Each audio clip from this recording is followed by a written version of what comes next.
Balake? Where is Balake at? My name's Blake. Do you want to go to war, Balake? I'm for real. Aaron. Welcome back, everyone. Aaron is here with a little bit more SPTV, where every day is a great day. Not to be in a cult. What do Diddy and the Menedez brothers, Brock Turner, I couldn't even fit his name into the title or the thumbnail, and Danny Masterson have in common? All of their attorneys are going to be in the courtroom tomorrow of Judge Almeida, the judge overseeing the Danny Masterson case, to dish out a little bit of whoop ass, Judge Almeida style. Sorry that I'm late starting this video. I was trying to pull up the docket for the Danny Masterson case. I cannot get the website to load. Tomorrow morning, 8:30 a.m. at the Clara Shortridge Foltz Criminal Justice Center in Judge Almeida's courtroom. The attorneys for Diddy, that is Sean Hawley. The attorney for the Menedez brothers, that is Cliff Gardner. The attorney for Brock Turner, that is Eric Molthop, will be in court for the hearing as requested by the prosecutors who prosecuted Danny Masterson, because Danny Masterson's defense team has been contacting the jurors without permission from the court, showing unannounced at their homes.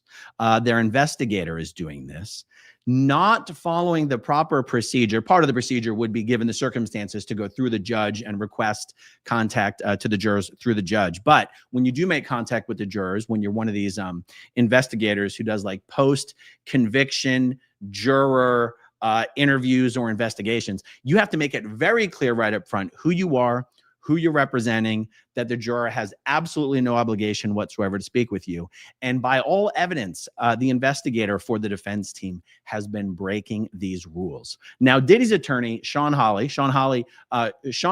and Philip Cohen were the two main defendant attorneys for the second Danny Masterson trial.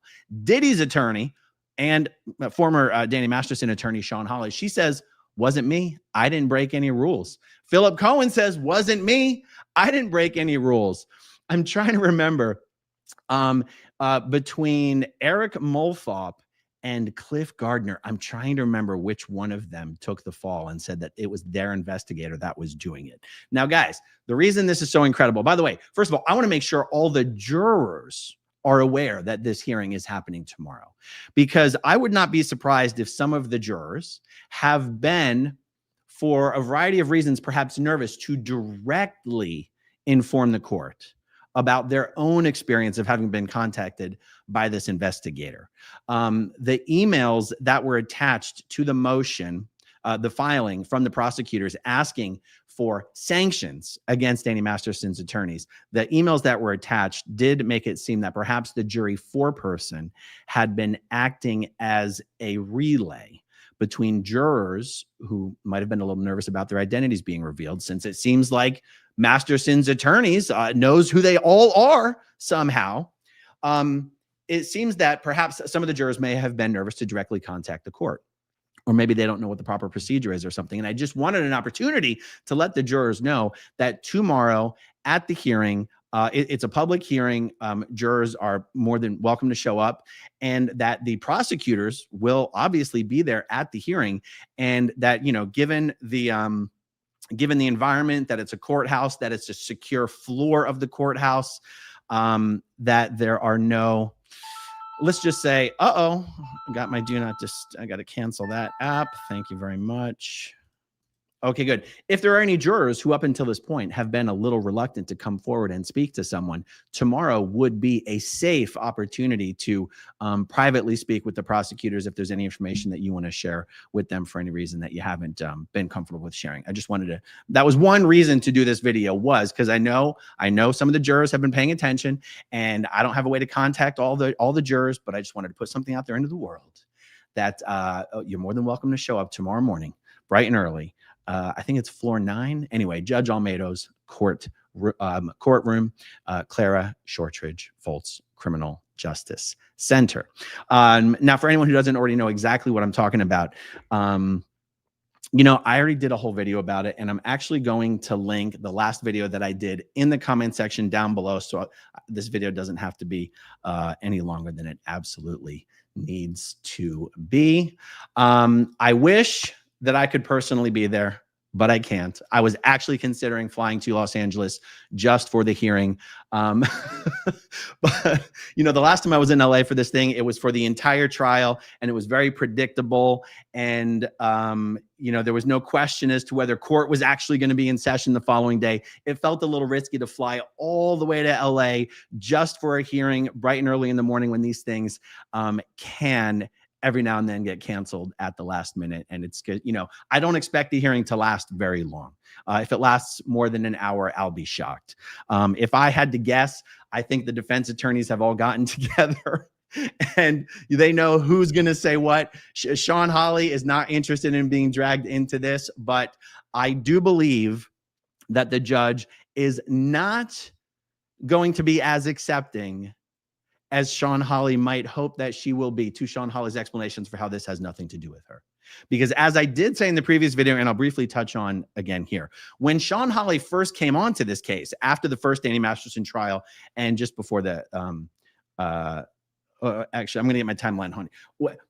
After the pre-trial and before the first Danny Masterson trial, when Sean Hawley got onto this case, she took steps to contact not the jurors directly at that time, because this is before there were jurors, not the jurors, but to directly contact the Jane Does in a way that violated their Marcy law protections and in a way that violated the judge's rules that she had already put in place for how the Jane Doe's privacy was to be respected when it came to serving subpoenas and not giving out their names and not giving out their addresses and not putting information in filings that would reveal the identities of the Jane Does. Sean Hawley has already shown a disregard for the rules the judge put in place to protect the victims of Danny Masterson. The fact that Sean Hawley and her team and people working for her team have now done the same thing for the jurors, I don't know much, guys. I grew up in a cult, but it seems to me that maybe the judge would be like, you know, I feel like we've had a conversation like this before, Miss Hawley. Anyway, what do I know, guys? Okay, so I'm sure Sean Hawley's already publicly distanced herself from this in the press. Philip Cohen has already distanced himself from this in the press. And I guess it's going to be down to Eric Mulfop and Cliff Gardner. I wish I had it at my fingertips. One of these guys has already admitted that it was their investigator. I think what it's going to come down to is who exactly was contacted, how many of the jurors were contacted, and at what point were they contacted? Was anyone contacted after Judge Almeida put a protective order in writing more recently? I don't know, guys. We'll see. But it's going to be a showdown. And, well, I can't wait to let you guys know tomorrow what happens. And it's not only the jurors who are free to show up to this thing. Please, anyone in the LA area who's free tomorrow morning and wants to go down to the courthouse, I feel like the more people that are there to witness what happens in the courtroom tomorrow, the better it will be. I don't know why. It's just kind of how I feel about it right now. Okay, guys, short and sweet. I got another video ready this evening. I know it's been a little slow lately, but I'm back in the saddle. Thank you all for hanging out with me. Thank you, as always, to everyone who watches until the very end, and I'll talk to you soon. Okay, if you want to see my rock and roll songs, click right on this guitar. And if you want to see a different one of my videos,